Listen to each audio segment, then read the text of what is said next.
नमस्कार आप सभी को। मैं विजयपाल सिंह आप सभी का अपने वीडियो में हार्दिक स्वागत करता हूं। आज हम आप लोगों के लिए लेकर आए हैं समाज पर आधारित महत्वपूर्ण प्रश्नोत्तरी। इस वीडियो में प्रत्येक प्रश्न के चार विकल्प दिए गए हैं। उनमें से आपको सही विकल्प का चयन करना है। मेरे विकल्प बताने से पहले, सही विकल्प बताने से पहले आप लोग अपने उत्तर की जांच कर लीजिएगा। इससे आपको अपने समाज पर कितनी समझ विकसित हुई है उसका आभास हो जाएगा। तब चलिए वीडियो प्रारंभ करते हैं। करुणापूर्ण में कौन सा समास है? चार विकल्प हैं: अव्ययी भाव समास, तत्पुरुष समास, कर्मधारय समास, द्वंद्व समास। अब यदि हम समस्त पद का विग्रह करते हैं करुणा से पूर्ण, तो यहाँ पर से किसका है? करण कारक की विभक्ति है, से उसका लोप हो रहा है। तो यहाँ पर जहाँ भी किसी कारक की विभक्ति का लोप होगा तो सीधा सीधा तत्पुरुष समास में आ जाएगा। तो यहाँ पर भी तत्पुरुष समास होगा। अगला प्रश्न है साल दर साल में कौन सा समास है? चार विकल्प हैं: अव्ययी, तत्पुरुष, कर्मधारय, द्वंद्व समास। तो साल दर साल अर्थात हर साल, प्रत्येक साल, तो ये हमारा प्रथम पद इसमें प्रधान है और सीधा सीधा ये अव्ययभाव समास कहलाएगा। निधड़क में कौन सा समास है?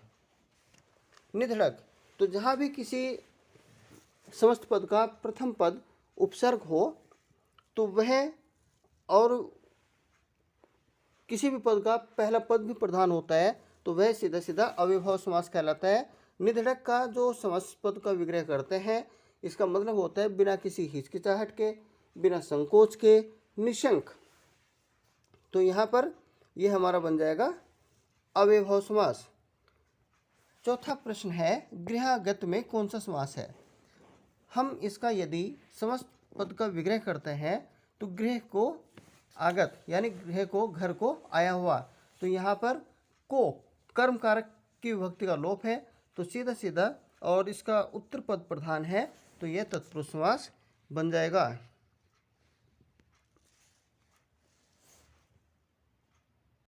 पांचवा प्रश्न है पूर्णेंदु में कौन सा समास है? चार विकल्प हैं: अव्ययी, तत्पुरुष, कर्मधारय, द्वंद्व समास। तो पूर्णेंदु को यदि हम इसका समस्त पद का विग्रह करते हैं तो क्या पाते हैं कि पूर्ण धन इंदु, अर्थात इंदु मतलब चंद्रमा, चंद्रमा की विशेषता बता रहे हैं पूर्ण, की पूर्णता को प्राप्त है। तो यहाँ पर ये विशेषता सूचक है, प्रथम पद पूर्ण विशेषक है, इसकी विशेषता बता रहे हैं। इंदु विशेष्य है और ये इसकी विशेषता बता रहे हैं, विशेषण है। तो ये सीधा सीधा कौन सा बन जाएगा हमारा, क्योंकि विशेषता जहाँ बताई जाती है कर्मधारय समास में बताए जाते हैं तो कर्मधारय समास है। बटमार में कौन सा समास है? बटमार, बट धन मार, अर्थात दो पद हैं, इसका उत्तर पद मार प्रधान है। जहाँ पर दूसरा पद प्रधान होता है वो, और इसका बटमार का यदि हम समस्त पद का विग्रह करते हैं तो पाते हैं बटमार राह में लूटने वाला, राह में लूटने वाला, राहजन या राहजनी करने वाला। तो राह में लूटने वाला सीधा सीधा अधिकरण तत्पुरुष का बनता है, तो अधिकरण नहीं है तो यहाँ पर सीधा सीधा क्या है हमारा तत्पुरुष समास हो जाएगा। वज्रदेह में कौन सा समास है? वज्रदेह, अब हम यदि इसका देह का, वज्रदेह का समस्त पद का विग्रह करते हैं तो पाएंगे देह कैसी है? वज्र, पत्थर के समान शरीर है। तो यहाँ पर समानता आई है, तो यहाँ पर देह शरीर है तो देह कैसे है? वज्र के समान है। ये हमारा क्या हो गया? विशेषता बता रहे हैं। एक हमारा विशेष्य है तो दूसरा इसका विशेषण हो गया, तो ये हमारा कर्मधारय समास हो गया। अगला प्रश्न है शतांश में कौन सा समास है? आठवां प्रश्न है, चार विकल्प हैं। अब यदि हम शतांश का सामासिक विग्रह करते हैं तो क्या पाते हैं? शत धन अंश, शत मतलब 100, अंश मतलब भाग, अर्थात 100वां भाग। तो 100वां भाग आप जानते हैं जिस समस्त पद का प्रथम पद संख्यावाची होगा तो वह हमारा द्विगु समास कहलाता है। यहाँ पर द्विगु समास है। प्रोक्ष में कौन सा समास है? प्रोक्ष, प्रोक्ष का अर्थ होता है अक्षी से परे, अर्थात अक्षी मतलब आंखों से परे, आंखों से परे जो आंखों के ओझल हो। तो यहाँ पर हमारा ये सीधा सीधा अव्ययभाव समास का उदाहरण बनता है। तो प्रथम इसका विकल्प सही होगा।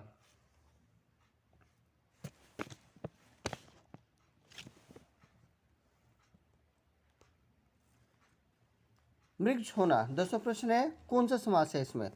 4 विकल्प हैं, अव्ययी, तत्पुरुष, कर्मधारय समास, द्वंद्व समास। मृग छोना का यदि हम सामासिक विग्रह करते हैं तो पाते हैं मृग का छोना। तो मृग का छोना, छोना क्या किसे कहा जाता है? बच्चे को। तो मृग का बच्चा अर्थात हिरण का बच्चा है। तो यहाँ पर का विभक्ति का लोप है, तो हमारा ये तत्पुरुष समास बन जाएगा। घर द्वार में कौन सा समास है? घर और द्वार अगर हम समासिक विग्रह करते हैं तो पाते हैं घर और द्वार। घर और द्वार दो पद हैं, दोनों ही प्रधान हैं। जहाँ पर दोनों पद प्रधान होते हैं, टक्कर की बात होती है, तो ये सीधा सीधा हमारा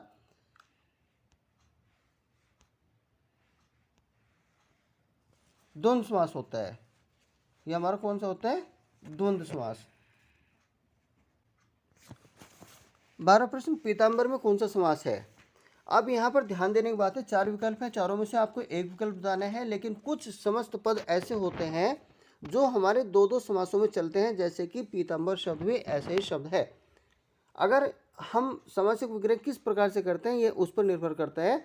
तो जैसे कि यदि हम पीताम्बर की, अभी यहाँ पर पीत धन अंबर, अंबर मतलब वस्त्र और पीत मतलब पीला, अर्थात पीला वस्त्र या पीला है जो वस्त्र। यहाँ अगर ऐसा कहते पीला है जो वस्त्र या पीला वस्त्र, तो सीधा सीधा ये कर्मधारय समास हो जाता है, कर्मधारय समास।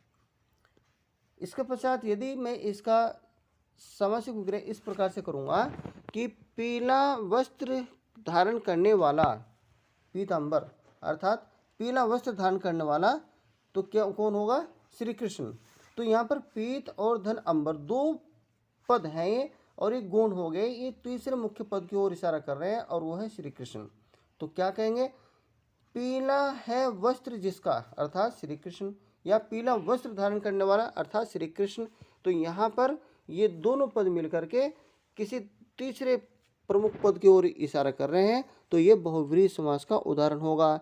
ध्यान दीजिएगा, जहाँ पर पीला है जो वस्त्र या पीला वस्त्र, या कहूँ कि जो शब्द जहाँ पर आता है, तो सीधा सीधा आपका कर्मधारय समास हो जाएगा।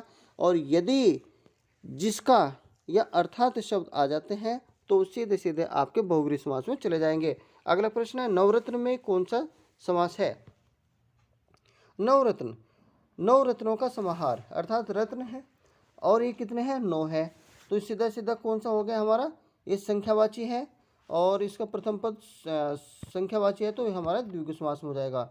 और अंतिम प्रश्न हमारा है, चाल चलन में कौन सा समास है? चाल और चलन, यदि हम इसका सामासिक विग्रह करते हैं, चाल और चलन आप समझ गए हैं, दोनों चाल और चलन, चाल चलन दोनों ही पद प्रधान है, और दोनों पद प्रधान जहाँ होते हैं वो द्वंद्व समास कहलाता है।